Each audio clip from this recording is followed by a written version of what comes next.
عمرے کا کیا طریقہ کار ہے؟ ٹھیک ہے جی مولانا بتا دیں۔ عمرے میں کچھ زیادہ کام نہیں، حج کی رسم میں بہت تھوڑا کام ہے کہ آپ جائیں گے تو پہلی بات تو گھر سے چلتے وقت 2 رکعت نماز پڑھے، یہ خیر و برکت کے لیے ہر سفر میں چاہیے کہ جب بھی آدمی گھر سے جائے پڑھ لیا کرے۔ اور جب آپ جہاز پر سوار ہوں گے تو اس وقت پہلے احرام باندھ لیں، 2 چادریں پہن لیں، سر ننگا کریں، ایک چادر تہ بند کے طور پر باندھیں، ایک کندھوں پر ڈال لیں اور سر ننگا کر کے وہاں بھی موقع ملے تو 2 رکعت نماز جو نا احرام کی نیت سے پڑھ لیں، اور بعد میں پھر جب سلام کہیں اس کا تو زبان سے لبیک اللہم لبیک تلبیہ شروع کر لیں۔ یہ احرام، اس میں پھر آپ سر نہیں ڈھانکیں گے، خوشبو نہیں لگائیں گے، اب مکہ معظمہ تک یہی پڑھتے جانا، جتنا پڑھا جا سکے نمازوں کے ساتھ آگے پیچھے پڑھنا۔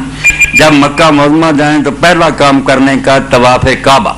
کہ آپ سامان کسی جگہ رکھیں اور اگر تھوڑی دیر آرام بھی کر لیں بلکہ رات بھی سو رہے ہیں تو کوئی بات نہیں کہ جاتے ہی ضرور کرنا، آپ اچھے طریقے سے آرام کر کے نہا کر پھر جائیں، نہا لیں، بے شک صابن خوشبودار نہ استعمال کریں، نہا لیں اور جائیں بیت اللہ شریف میں۔ مسجد حرام میں کوئی نفر نہیں جا کر پڑھنے، وہاں داخل ہو کر سب سے پہلا کام بیت اللہ شریف کا طواف ہے۔ 7 چکر حجر اسود سے شروع کرنے ہیں، حجر اسود پر ختم ہوں گے، 7 پھیرے بیت اللہ شریف کے گرنے، یہ طواف ہے۔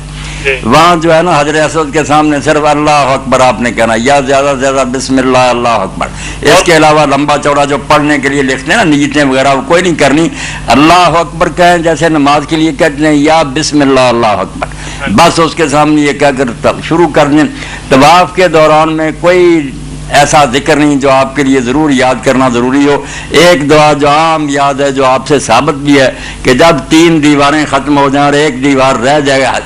رکن ایمانی سے لے کر حجر اسود کی جو ہے، تو یہاں ربنا آتنا فی الدنیا حسنۃ وفی الآخرۃ حسنۃ وقنا عذاب النار، یہ یاد ہو تو یہ پڑھیں۔ باقی سارے چکر میں اگر وہ سبحان اللہ الحمدللہ درود شریف لا اللہ جو جی چاہے پڑھے، خاموشی سے بھی اگر گھومتا رہے نا ادب سے، طواف درست ہے۔ 7 چکر پورے کرنے کے بعد پھر وہ مقام ابراہیم کے پیچھے جائے گا، مقام ابراہیم سے دور پیچھے بھی کھڑا ہونا پڑے تو کوئی بات نہیں، مگر کھڑے اس طرح ہونا کہ سیدھ میں ہو جائے، وہ مقام ابراہیم بھی سامنے آ جائے، بیت اللہ شریف بھی سامنے آئے، وہاں 2 رکعت نماز پڑھنی۔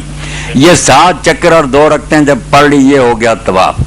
اب آپ جائیں گے صحیح صفا مروہ کی کے لیے، اس کے لیے بھی یہ بات ذہن میں رکھنی چاہیے جو لوگ بھول جاتے ہیں کہ پھر حجر اسود پر آنا ہے، حجر اسود کے سامنے آ کر رخ کر کے اگر بوسہ دیا جا سکے یا وہ ہاتھ لگایا جا سکے ٹھیک، ورنہ سامنے منہ کر کے اللہ اکبر یہ کہہ کے پھر آپ صفا کی طرف جائیں، صفا پر کھڑے ہو جائیں،